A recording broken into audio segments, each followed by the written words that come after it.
নমস্কার বন্ধুরা, বং স্টাইল কিচেনে আপনাদের সকলকে আরও একবার স্বাগত জানাই। আজ আমি শীতের বিভিন্ন রকম সবজি দিয়ে একটা চচ্চড়ির রেসিপি বানাবো। গরম ভাতের সাথে কিন্তু এই চচ্চড়ি খেতে অসাধারণ লাগবে, আর এটি কিন্তু বানানোও ভীষণ সহজ।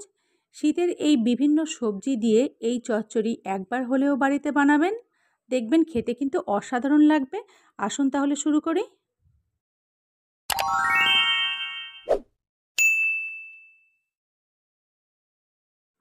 তো বন্ধুরা, এই রেসিপি করার জন্য এখানে আমি একটা মূলো কেটে নিয়েছি দুটো গাজরকে টুকরো করে, নিয়েছি কিছুটা শিম, আর নিয়েছি কিছুটা বিনস কেটে।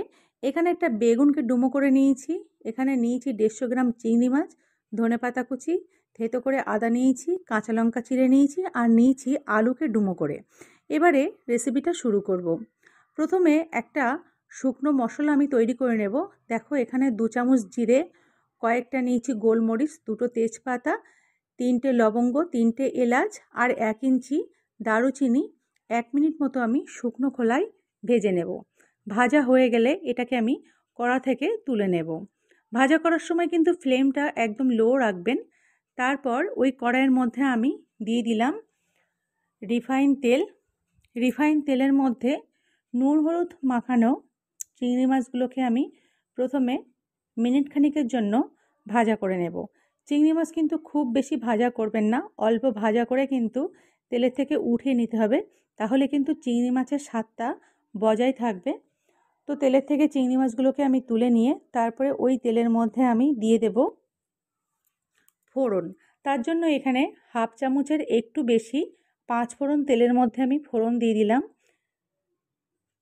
20 সেকেন্ড মতো ফোড়নটাকে তেলের মধ্যে ভাজা করে তারপরে আমি প্রথমে ডুমো ডুমো করে কেটে রাখা আলুটাকে দিয়ে দেব। আলু দেয়া হয়ে গেলে তেলের মধ্যে আলুটাকে মিনিট 2 সময় নিয়ে ভাজা করে নেব। আলু ভাজা করার সময় এখানে আমি স্বাদ অনুযায়ী নুন দিয়ে দেব। এখানে আমি 1 চামচ নুনের ব্যবহার করলাম, আর দিয়ে দেব 1/2 চামচ হলুদ গুঁড়ো, আর দিয়ে দেব থেতো করে রাখা আদাটা। আমি কিন্তু আদাটা থেতো করাই ব্যবহার করছি, আপনারা চাইলে কিন্তু আদার একটা পেস্ট তৈরি করে নিয়েও ব্যবহার করতে পারেন। দিয়ে খুব ভালোভাবে কষিয়ে নেব। এবার এখানে বাকি সবজিগুলো দিয়ে দেব। শুধুমাত্র বেগুনটা আমি পরে ব্যবহার করব, আর বাদ বাকি সব সবজি আমি দিয়ে দিলাম। দিয়ে খুব ভালোভাবে কষিয়ে নেব। সমস্ত সবজির কিন্তু একটা কাঁচা গন্ধ আছে, সেই কাঁচা গন্ধটা চলে না যাওয়া পর্যন্ত কিন্তু খুব ভালোভাবে এটাকে কষিয়ে নিতে হবে। মিডিয়াম টু লো ফ্লেমে খুব ভালোভাবে এটাকে আমি কষিয়ে নেব। কষাতে কষাতে দেখবেন সবজিগুলো কিন্তু অনেকটাই নরম হয়ে আসছে। এই অবস্থায় 7-8 মিনিটের জন্য আমি ঢাকা দিয়ে রাখবো। 7 মিনিট পরে ঢাকনাটা খুলে দিলাম। খুলে দেওয়ার পর খুন্তি দিয়ে আবারও একটু মিশিয়ে নেব। তারপর এর মধ্যে আমি দিয়ে দেব বেগুন, কেটে রাখা বেগুনটাকে দিয়ে দেব, আর দিয়ে দেব কাঁচা লঙ্কা। এখানে আমি 6 থেকে 7টা কাঁচা লঙ্কা চিড়ে রেখেছিলাম, সেই কাঁচা লঙ্কাটা দিয়ে দিলাম। আপনারা কিন্তু যেমন ঝাল খান সেই বুঝে লঙ্কার ব্যবহার করবেন। এবারে দিয়ে দেব চিংড়ি মাছটা। চিংড়ি মাছটা দিয়ে আবারও সব সবজির সাথে খুব ভালোভাবে মিশিয়ে নেবেন।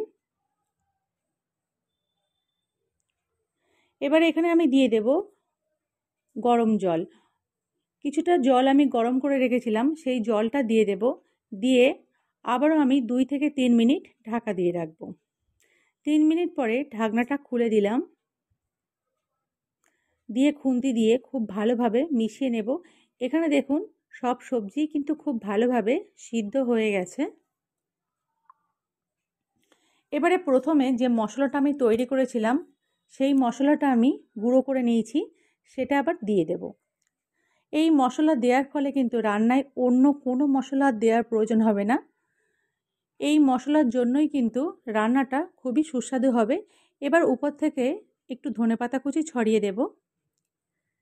দিয়ে খুব ভালোভাবে মশলা আর ধনেপাতার সাথে সমস্ত সবজিকে আমি মিশিয়ে নেব।